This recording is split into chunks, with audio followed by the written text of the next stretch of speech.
됐죠. 됐죠? 됐죠 걔. 됐죠? 그만 하라게.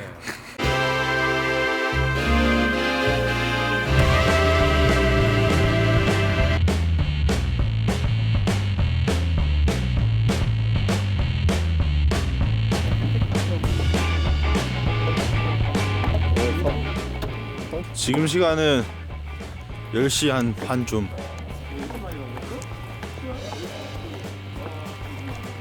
우리는 주체 모든 걸 경험했다.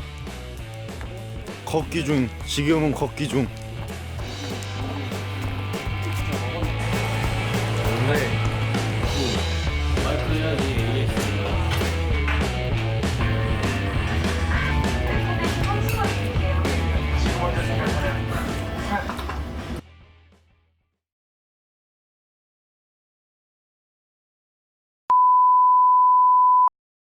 저희는 선발대인 시우, 민성이가 먼저 청주공항으로 2시쯤에 향했습니다. 4시엔 후발대인 영수, 동희, 찬우, 성희쌤이 청주공항으로 향했습니다. 그리고 공항에서 주먹밥과 김밥으로 저녁을 때웠습니다. 그런데 대략 7시쯤 영수가 본인 인증을 하지 못해 탑승 거부를 당했습니다. 비행기 시간이 7시 15분이기 때문에 별 방법이 없던 저희는 성희쌤과 영수를 제외하고 탑승을 했습니다. 정말 쌤 없이 제주를 가는 줄 알고 당황했지만 잠깐이나마 신이 났던 우리는 결국 같이 갔다고 합니다. 다음날 우리는 한라산을 가기 위해 아침 5시에 일어나서 한라산으로 출발했습니다. 한라산의 초반 길은 생각보다 쉽고 편해서 오르기에 큰 문제는 없었습니다.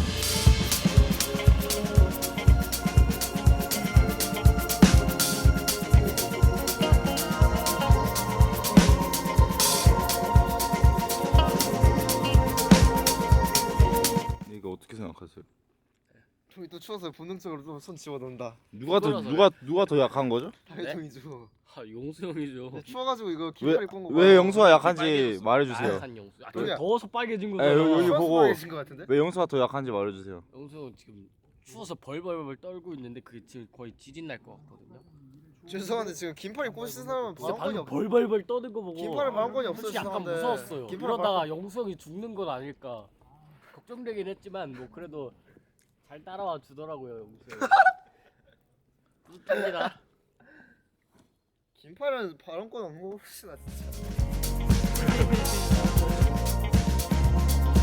오르고 쉬고 먹고 오르고 쉬고 반복하다 보니 어느새 한라산은 아름다운 풍경을 보여주고 있었습니다.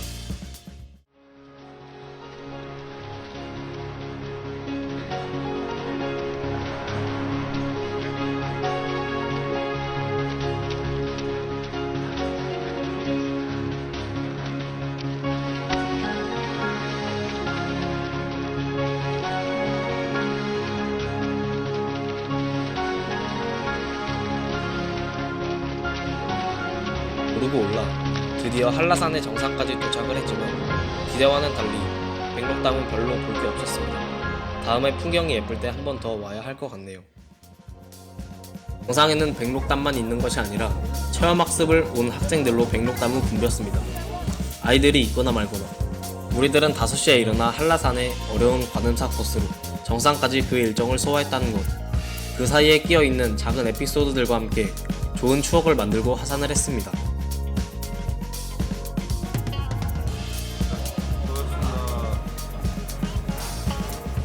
하산 후 명륜 진사갈비를 먹은 다음 저희는 숙소로 가서 피로를 풀고 정리 모임을 가졌습니다. 한라산 오를 때는 힘들었는데 정상 도착하고 뭔가 뿌듯했고. 코스가 달라서 괜찮았어? 100점이래. 100점인 것 같습니다. 솔직히 걱정했던 것보다는 훨씬 쉬워가지고 괜찮았던 것 같고요. 좀 정신적인 스트레스를 서로 주고받아서 서로 그래가지고 좀 지칠 때가 있었긴 했지만 그래도 재밌었어요. 맞네. 인생이. 일단 올라갈 때는 저도 그 진학산 저번에 올라갔던 것보다 훨씬 뭔가 스트레스가 안 느껴져가지고 그냥 정상 보려고 오르는 느낌? 근데 항상 제주도 되게 많이 왔는데 한 10번 온 것 같은데 한라산 한 번. 한라산을 그 뭐지? 쌤이 아까 말했던 그냥 코스 짠 거 있잖아요. 등산 뭐라 그냥 구경 가는 코스. 거기까지 가본 것 같은데 백록담을 못 가봐서 아쉬운 부분이 있었는데 오늘 가서 되게 좋았고 점수는 한 90점? 백록담이 생각보다 너무 아쉬워서. 다음날 저희들은 제주 다크투어 대표님을 만나기 위해 7시쯤 기상에 나갈 채비를 했습니다. 가는 날 날씨도 좋았고 조금은 무거운 마음을 가지고 길을 걸었습니다. 제주 다크투어는 제주 4.3 사건을 기억하자는 의미로 여행을 통해 제주 4.3을 비롯한 제주의 역사를 알리고 기억을 공유하며 제주를 찾는 국내외 사람들과 함께 제주 곳곳의 4.3 유적지를 방문하고 기록하며 알려나가는 작업을 하고 국경을 넘어 아시아 과거사 피해자들과도 연대해 나가는 비영리 시민단체입니다. 여기서 제주 4.3에 대해서 설명드리겠습니다.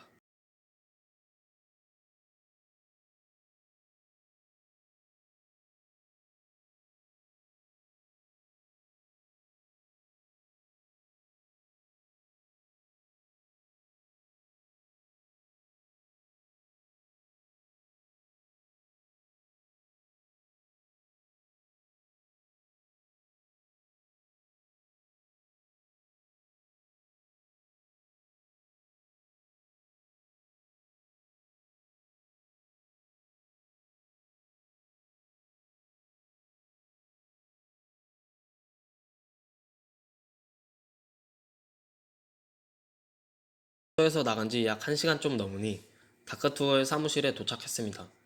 저희가 갔을 때가 사무실 이사 후 첫 손님이더라고요. 영광이었습니다. 그리고 대표님을 만나 뵈었습니다. 백가윤 대표님을 만나 뵌 후 저희 소개를 하고 책자를 받고 본격적인 질문을 했습니다. 대표님은 열정적인 에너지를 가지신 분이셨고 저희의 질문 하나하나에 친절히 대답을 해주셨습니다. 조금 말씀드려야 될 것 같아요. 그래서 저는 제주 사람은 아니고요. 2017년도에 제주에 내려와서 이 제주 다크투어라는 단체를 만들어서 활동을 하기 시작을 했어요. 아직까지는 딱히 뭐 그렇게 제가 뭐 너무 이게 힘들다 이런 것까지는 없는 것 같아요. 그러니까 들은 질문 중에 가장 웃기다고 생각하는 질문 중에 하나가 저한테 가장 많이 하는 질문이 60분인데 어떻게 내려와서 제주 4.3을 하세요라는 질문을 제일 많이 들어요, 저는.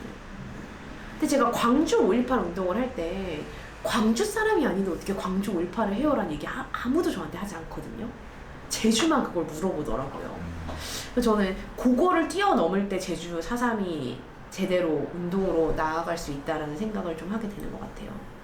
한데 있을 때 세월호 참사 딱 터지고 나서 안산에 한동안 파견이 돼서 일을 했었어요. 그러니까 일주일에 3번을 안산으로 출근하고 2번을 서울로 출근했었는데, 그러니까 뭐 여러분들 나이 때도 그렇고 제 나이 때도 그렇고 뭐 가족을 잃어보는 일은 거의 경험을 아직은 하기는 좀 어렵잖아요. 근데 갔더니 이 세월호 엄마 아빠들이 앉아가지고 별로 중요하지 않은 것 같은 얘기를 계속 하시는 거예요. 근데 그 얘기가 뭐냐면, 아 우리 애가 김치찌개 되게 좋아했는데, 야 우리 애는 핸드폰 뭐 갖고 있었는데, 우리 애는 뭐 파란색을 되게 좋아했는데, 야 우리 애는 초록색을 좋아했어, 이런 얘기를 하루 종일 하고 계시는 거예요. 이해를 못했거든요. 왜 저렇게 얘기를 하시지?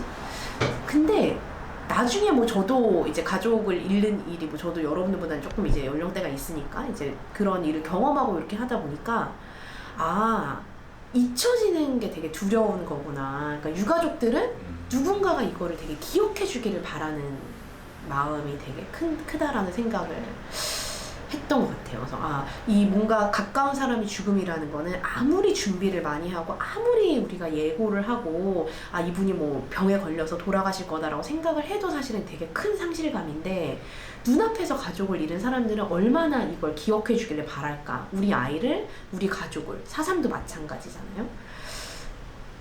그래서 저는 사실 이게 우리의 의무라는 생각이 들어요. 그러니까 그런 식의 고통을 겪지 않은 사람들의 의무는 같이 기억해 주는 거다라는 생각을 좀 하게 돼서 4.3에 더 마음이 쓰였던 것 같아요. 4.3 투어 사무실 나온 후 저희는 제주 자연사 박물관을 갔다가 보성시장에 가서 점심으로 유명한 순댓국밥을 먹고 제주 4.3 기념관으로 향했습니다. 가는 길이 1시간 넘게 걸렸지만 그 시간이 무색할 만큼 기념관은 4.3 사건의 배경이 되는 사건들을 포함해 모든 것이 생생하게 담겨 있었습니다.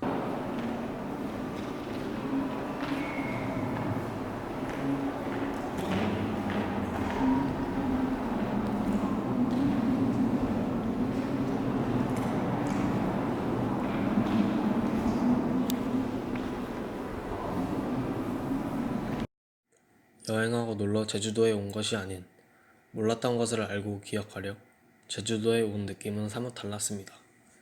방금까지 내가 서 있던 이 땅이 71년 전 경찰들이 선을 하나 그어놓고 제주도 사람들이 그 선을 밟기만 해도 빨갱이로 몰려서 억울한 죽음을 당했다고 생각하니 발걸음 하나하나가 무겁게 느껴졌습니다.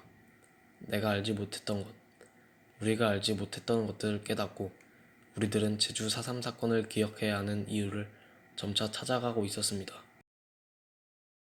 마음이 무거운 채로 4.3 사건 기념관을 나왔지만 제주도에도 왔고 마지막 날인 만큼 우리는 마음껏 먹고 남은 시간을 즐기기로 했습니다. 치킨, 회, 매운탕을 몸도 제대로 못 거늘 만큼 먹고 마지막 날을 숙소인 찜질방으로 향했습니다. 그리고 다음날 비행기를 타고 김포공항에 도착해 다들 집으로 갔습니다.